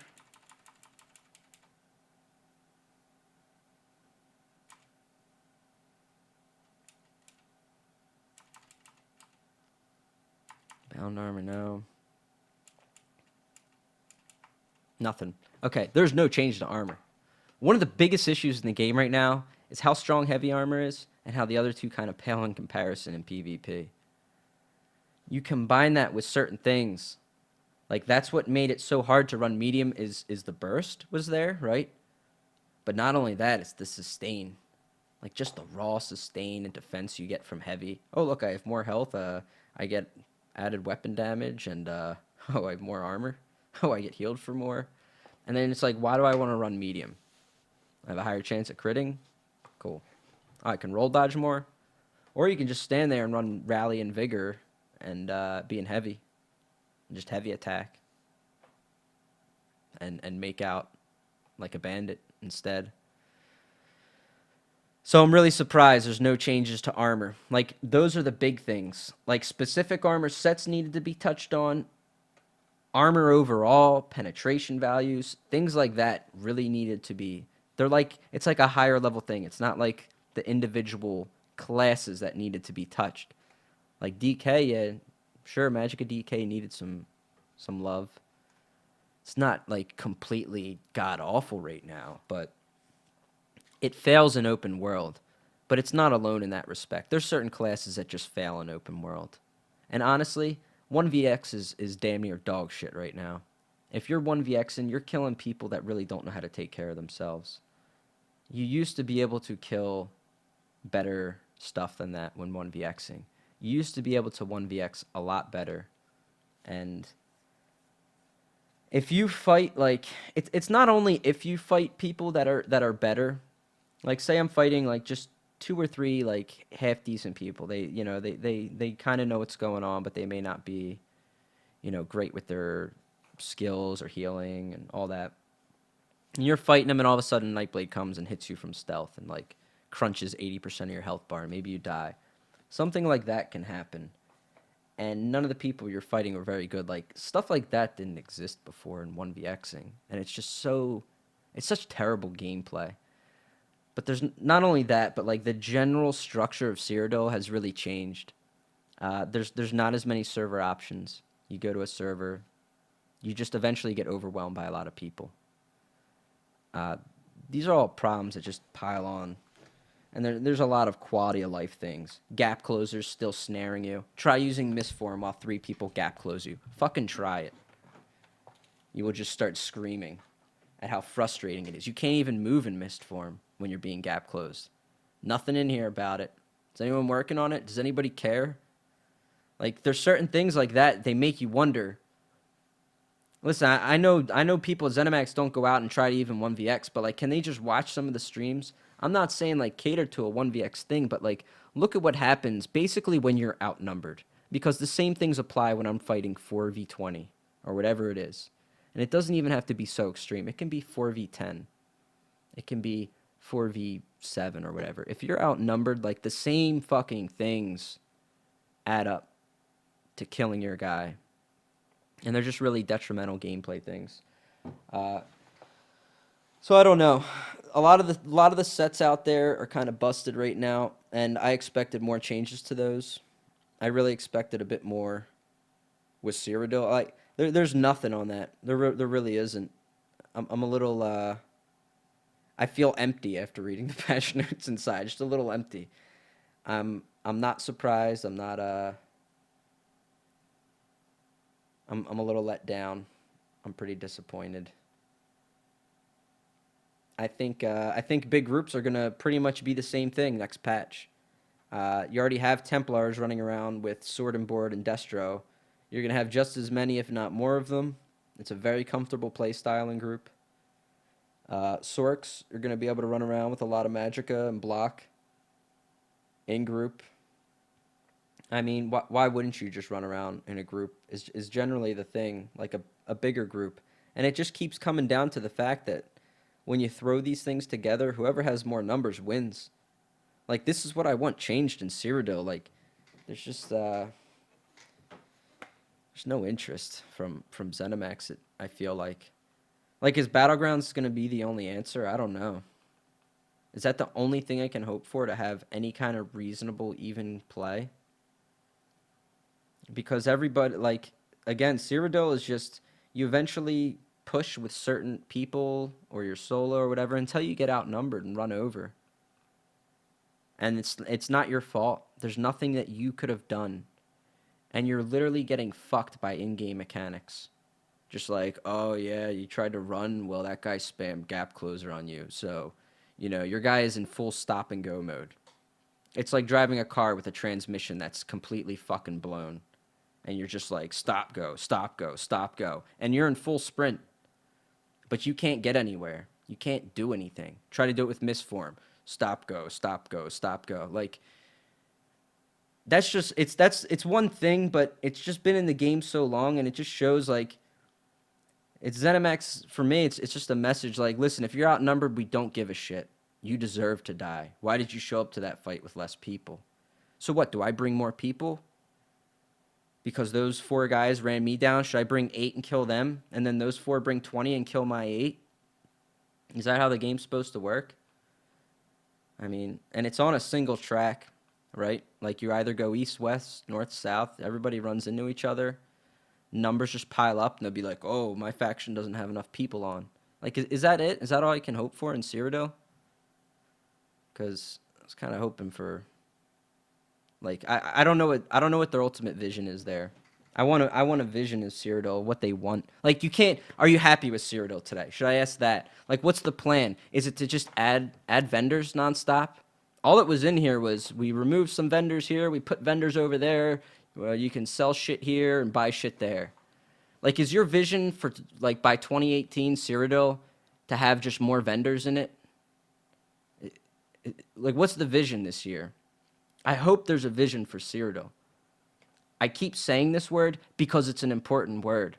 And I have no idea what ZeniMax wants to do. You have to communicate some kind of vision, though. Okay? You have to tell us, like, hey, things will get better in Cyrodiil because X. Give me a reason. What do you want better? Are you happy with it? Because if you're happy with Cyrodiil, just let people know that you're happy. Don't tell me you're just working on performance. Everyone knows the performance is dog shit.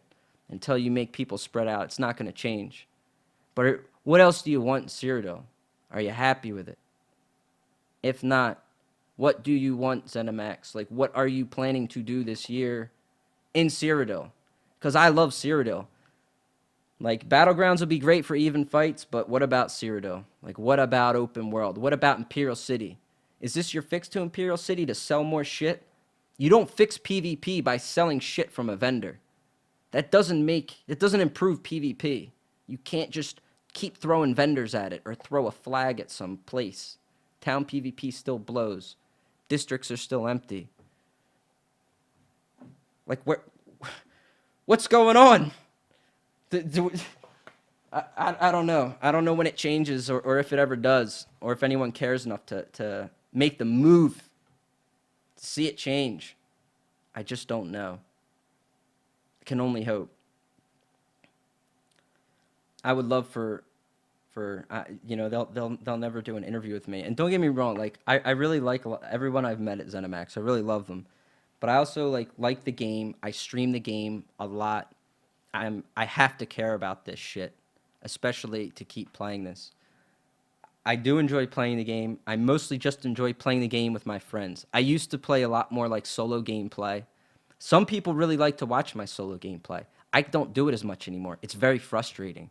I spend most of my time running around until I get pounded down by a bunch of people because of stupid mechanics. I can't even fucking move. I can't play the game. Skills don't even fire because I'm getting hit with so many fucking roots and gap closers, you know? When I can't do that, then there's no point in me streaming that. And I can't do that. And that's something on their end. That's something they've changed in their environment. So I look forward to Battlegrounds just because I'd love to take on some of these groups, these people that like to outnumber and fight you. I'd love to fight them even. I really would. Because I know which way it goes a lot of times, but until then, I mean, but still, like, the way I see Battlegrounds, like, PCNA is pretty small. It's one of the smaller populations. PCNA, there are not that many big groups of good players on PCNA. Now, I know a lot of small group players will come together and do Battlegrounds, but ultimately, there are not that many groups. Like, there could be literally 10 or less groups that could be BG competitive, okay? Let's call it BG competitive. Like, they're pretty damn good. And everyone else will just be like shit compared to them. No insult to them, but, like, there's some people, they're just very good. They know all, like, the great builds. They have perfect equipment. And most importantly, they're used to working together. They know how to combo people. They will just blow other groups out of the water. So a lot of those other groups, I don't see them competing a lot. They'll go fuck around with it, just like dueling for a little. Then they'll go back to Cyrodiil and run people down 20v10 and pat themselves on the back. But again, like, Cyrodiil has to be a good place. It has to be a healthy place. They have to care about it. At some point, something's got to change in Cyrodiil, right? Because if nothing changes, as far as I'm concerned, like, this game's PvP scene is kind of doomed. Like, if Cyrodiil, if they don't ever intend to change anything there. Now, they have the opportunity. They have the ability. Do you want to? Like, I really want to know. Like, I just want a yes or no from anyone at ZeniMax. Yes, we're happy with the way Cyrodiil is. I'm not talking about performance. I'm talking about the general gameplay experience when you go to that place. Are you happy with it? Like, they're really broad stroke questions, but, like, I really have no idea how they feel. And maybe they aren't happy, and maybe they just can't answer it because they're not willing to put resources. I mean, they're putting in 39 fucking houses in here. I mean, we can't even get more than one load screen in Cyrodiil. And we get stuck in load screens all the time in Cyrodiil. There's just one load screen. Like, that's all the art that they put up. If somebody tries to draw, like, Imperial City ever again, they probably get yelled at work. They start drawing a new house, you know, or draw the new dungeon that's coming. Like, but honestly, they don't need to add DLC stuff to Cyrodiil. They just need to, like, rework how people move around in that place. You know, it's got to start somewhere. It doesn't start with vendors. I'm telling you, you can't keep putting in vendors. You can't throw items at this. Items don't fix PvP. I don't care what the fuck you can buy from this shit. In fact, the more, like, good stuff you put in these AP vendors, the more you're going to have bullshit zergs. Guys are just going to be like, I need to get my so-and-so item. I'll just top in this group and put up fucking heals. And I'm going to go try to kill the guy. He's not going to CC break, and I won't be able to kill him because there's so many motherfuckers around him just pounding heals. Something's got to give out there. Something should change. There needs to be more guild-focused stuff, I think, to spread people out. Groups need to change. I mean, with the whole housing thing, I'm really surprised there's nothing about guild halls. I think that's a missed opportunity. Like, I played a game Lineage 2, and in Lineage 2, you had guild halls. They worked like, kind of like auction places have right now, all right? Like, you could buy a guild hall in each town or whatever, but you don't need that. You can have, every guild can have its own hall, whatever. That's not what I'm even talking about. The guild hall, the guild itself could be leveled up. You could level the guild through PvP type rewards. So as you had a PvP guild that went out and PvP'd, they could level up their guild's PvP things. Whatever the fuck it is, I don't care. Even if it's just a plaque on a wall, you know? It could be something for the guild, though. Like, it's great we have housing, but I really think guild housing should have been in there. Maybe it'll come, too, but I want to see it tied to PvP, too. And I want to see PvP really change from just how it is, where it's just like this, just these giant balls. Like, give groups a mission. Like, groups need to be separated from other groups in Cyrodiil. You shouldn't have all these groups stacking on each other just to win a fight. It's stupid. There's ways to really motivate players and guilds to work for their guilds for be like, hey, this guild should go over here and attack something over by Brindle because it will do something. You know, there's ways to go about this. But right now, all you have is the Emperor ring, and you're forcing people to just run around it. And it's a fucking rat race, man. Something's got to give, ZeniMax. We're not asking for you to add a DLC. I'm not asking for you to add new castles. Just asking to look at mechanics and change things. It's not a big thing. I hope that's not too much to ask. Anyway, there's my overall take.